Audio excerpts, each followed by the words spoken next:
बिस्मिल्लाहिर्रहमानिर्रहीम। अस्सलाम वालेकुम टू एवरीवन। कैसे हैं सब लोग? बेटा आज मैं आप लोगों से जो बात करने जा रहा हूँ वो ये है कि why students fail to get 100% marks in English paper.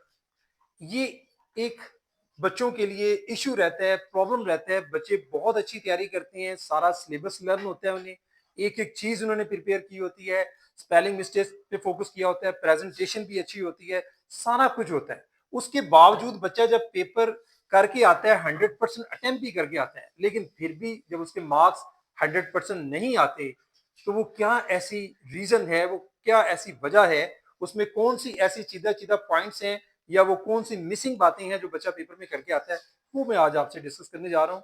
थोड़ा सा फोकस कीजिएगा बोर्ड के ऊपर भी और मेरी बात पर भी। पहली बात है जो मैं करने जा रहा हूँ, वो पहला पॉइंट है समरी का। देखिए बेटा, समरी के जो होते हैं वो 5 मार्क्स होते हैं। अब ये 5 मार्क्स समरी के आपको मिलने चाहिए अगर आपने सारी समरी ठीक लिखी है। लेकिन आप सारी समरी यकीनन ठीक लिख कर आते हैं, लेकिन मार्क्स आपको out of 5 most of the time 4/5 या 4.5/5 मिलते हैं। इसकी क्या वजह है कि मार्क्स आपको एग्जैक्टली 5 नहीं मिलते? बेटा उसकी रीजन ये होती है कि आप समरी तो कंप्लीट लिखते हैं लेकिन समरी का मेकअप नहीं करते। उसका मेकअप बहुत जरूरी है। ये मैं आपको दिखाता हूं कि भाई अगर आप समरी जो है, जैसे सपोज 9th क्लास की समरी डैफोडिल्स है, तो उसको आप सबसे पहले देखें कि आपने जब भी स्टार्ट करने है कोई अच्छी सी कोटेशन देनी है उसके साथ। ठीक है, कोटेशन देकर फिर आपने जो भी उसका जो भी जो उसका मतलब पोएट है उसका आपने नाम लिखना है। सिर्फ नाम नहीं लिखना होता बल्कि उसके बारे में, उसकी नेचर के बारे में कुछ थोड़ा बहुत आपने लिखना होता है, बताना होता है। ये मैं थोड़ा सा आपको रीड करके बताता हूँ। जैसे ये देखें, this is very simple and beautiful poem daffodils. It has been written by William Wordsworth. It is a romantic poem. According to him nature is a great blessing of God. अब देखिए, ये बात जो लिखना है पोएट के बारे में, जब आप बात लिखते हैं फिर आप स्टार्ट करते हैं समरी को, तो वो आपका एक अच्छा इंपैक्ट पड़ता है पेपर चेकर पर। दूसरी बात यह है कि समरी के जो आपने हिस्से हैं, कुछ पार्ट्स हैं, वो आपने बना लेनी है, उसको पैराग्राफ की शक्ल में लिखना है। और हर पैराग्राफ के एंड पर या शुरू पर आपने कोशिश करनी है कि मजीद कोटेशंस आपने ऐड करनी है।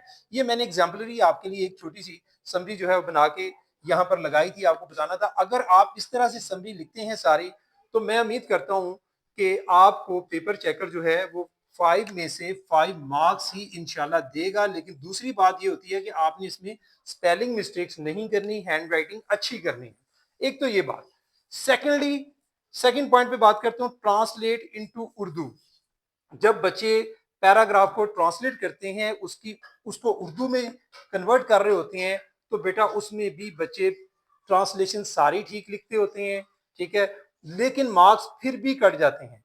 इसमें आपने कोशिश करनी है कि आपकी यहाँ पर लिखते हुए हैंड राइटिंग अच्छी हो, लिखते हुए हैंड राइटिंग अच्छी हो। और दूसरी बात यह है कि आप लिखते हुए, जो मैं बार बार कह रहा हूं कि इंग्लिश हो या उर्दू हो, इसमें लिखते हुए कटिंग और मिस्टेक से ग्रेज करना है। अगर आप तर्जमा बिल्कुल ठीक लिखते हैं ट्रांसलेशन का, उसमें कटिंग कर देते हैं, उसमें आप बार बार मिस्टेक कर रहे हैं, काट कर लिख रहे हैं, तो भाई मार्क्स कभी भी पूरे नहीं मिलेंगे। नीट लिखना है, अच्छा लिखना है, ठीक लिखना है, लेकिन ट्रांसलेट इनटू उर्दू करते हुए आपने उसमें कटिंग या गलतियां नहीं करनी। थर्ड पार्ट है एक्टिव एंड पैसिवाइज। ये मैंने बेटा क्यों चूज किया है? एक्टिव एंड पैसिवाइज आपके पेपर में जो है वो सिर्फ 5 ही आते हैं और इसके मार्क्स भी 5 होते हैं, यानी इसमें आपके पास कोई चॉइस नहीं होती। अब अगर आपने एक्टिवाइज पैसिवाइज जो हैं वो सारे अंडरस्टैंडिंग के साथ किए हुए हैं, कंसेप्ट के साथ किए हुए हैं, वो जहां से मर्जी जिस मर्जी टेंस से बिलोंग करता हुआ डाले तो आप उसको कर सकते हैं। तो इसमें आपने कोशिश करनी है कि भाई एक्टिव एंड पैसिव वॉइस की आपने कंसेप्चुअल तरीके से तैयारी करनी है, अंडरस्टैंडिंग से करनी है, उसको रटने की कोशिश नहीं करनी। मैंने देखा बाद बच्चे वो 30, 33 या 35 में भी जितने भी आपके उसमें होते हैं, समझते हैं कि भाई हमने ये सारे बार बार प्रैक्टिस कर लिया तो इन्हीं में से आ जाएंगे। तो बेटा जरूरी नहीं है। जो आपका पेपर सेटर है वो उनसे रिलेटेड डिफरेंट भी डाल सकता है, उसके पास ये अथॉरिटी और राइट है। असल में आपको एक्टिव एंड पैसिव वॉइस की जो तैयारी है वो अंडरस्टैंडिंग के साथ और कंसेप्चुअल तरीके से करने की जरूरत होती है, फिर आप इसमें मार्क्स ले सकते हैं। नेक्स्ट है ग्रामर। देखिए ग्रामर वाला पार्ट जो है बेसिकली वैसे तो आपके पूरे पेपर में ग्रामर जो है आप यूज करते हैं, लिखते हैं, कहीं ना कहीं उसका यूज होता ही है हर चीज में, लेकिन आपकी जो ऑब्जेक्टिव होती है, ऑब्जेक्टिव में 5 मार्क्स का आपका एक पार्ट होता है, जो 19 मार्क्स की टोटल ऑब्जेक्टिव, वो 5 मार्क्स के पार्ट में ग्रामर से रिलेटेड जो आपको 5 पार्ट्स दिए जाते हैं, तो बेटा उसमें आप लोगों ने मोस्ट ऑफ द टाइम गलतियां की होती हैं। रीजन क्या होती है कि आपकी ग्रामर ही क्लियर नहीं होती, आपको पता ही नहीं होता कि भाई जो ग्रामर की सारी बेसिक चीजें हैं वो क्या क्या हैं, जिरेंड क्या है, मतलब उसके अलावा नाउन क्या होता है, प्रोनाउन क्या होता है, उस उन सारी चीजों को रटने की बजाय आपने उसको प्रिपेयर करना है अंडरस्टैंडिंग के साथ। जब आपको अंडरस्टैंडिंग हो जाए तो मेरी आपको एक छोटी सी राय ये भी है, आफ्टर अंडरस्टैंडिंग जितने भी पास पेपर्स हैं उनमें से आपने उनकी प्रैक्टिस भी मस्ट करनी है साथ। पहले अंडरस्टैंडिंग होना बहुत जरूरी है। अगर आपकी अंडरस्टैंडिंग होगी देन वो जो मर्जी डालें, जैसे मर्जी पूछें आपसे, तो आप उसको आसानी से क्लियर कर सकते हैं। ये भी वो एक ऐसी चीज है जहां पर बच्चे मोस्ट ऑफ द टाइम अपने मार्क्स कटवाते हैं। उसके बाद आ जाता है जी आपका टेंसेस वाला। ये भी आपका जो पार्ट है ये दो जगहों पे यूज होता है। एक तो आपका ट्रांसलेट इनटू इंग्लिश में यूज होता है, वहां पर भी आप लोग टेंसेस का ध्यान रखना होता है आपने। अगर आपको 12 के 12 टेंसेस ठीक से आते होंगे तो देन आप करते हैं। दूसरा आपका टेंसेस से रिलेटेड ही एक 5 मार्क्स का क्वेश्चन आपके ऑब्जेक्टिव में भी होता है, जिसमें बिल्कुल ग्रामर वाले क्वेश्चन की तरह चॉइस बेटा नहीं होती।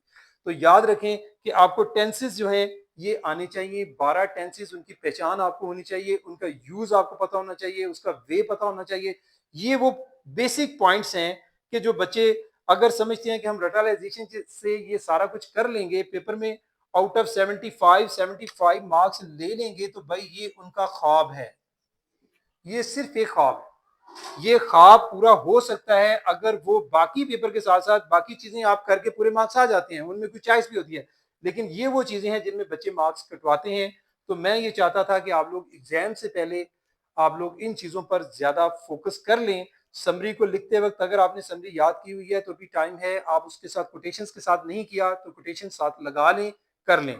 सेकेंडली ट्रांसलेट इनटू उर्दू जो है उसको, जैसा कि मैंने आपको बताया कि आप उसको याद तो किया होता है, आप ठीक से लिख रहे होते हैं बा मुहावरा तर्जमा, लेकिन उसमें आप कटिंग करते हैं, उसमें आप गलतियां करते हैं, ठीक है, उस पर आपने फोकस करना है। हैंड राइटिंग अच्छी में और कटिंग जो है उस पर भी आपने फोकस करना है, वो नहीं करनी। एक्टिव एंड पैसिव वाइज जिसमें चॉइस कतन नहीं है, तो इसको आप कंसेप्चुअल तरीके से समझेंगे, अंडरस्टैंडिंग से समझेंगे कि भाई एक्टिव से पैसिव वाइज में कन्वर्ट करते हुए जो रूल्स हैं उनको भी फॉलो करना है, और जो टेंसेस से रिलेटेड क्या क्या चेंज होती है वो भी आपको पता होना चाहिए। और लास्ट बात टेंसेस की है, ये दो जगहों पर है, ट्रांसलेट इनटू इंग्लिश में भी 5 मार्क्स का आपका पार्ट है, चलिए वहां पर आपके पास फिर भी चॉइस होती है, लेकिन जो आपके ऑब्जेक्टिव में आपका एक क्वेश्चन आता है यानी वर्ब से रिलेटेड, वो आपको अगर टेंसेस आते होंगे, 12 के 12 टेंसेस आपके क्लियर होंगे, तो देन आप कर सकते हैं।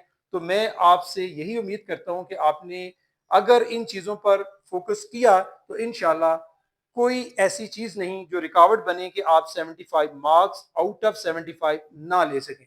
और मेरी अल्लाह से दुआ भी है कि आप इंशाल्लाह पेपर में 75 में से फुल मार्क्स भी लें। अस्सलाम वालेकुम।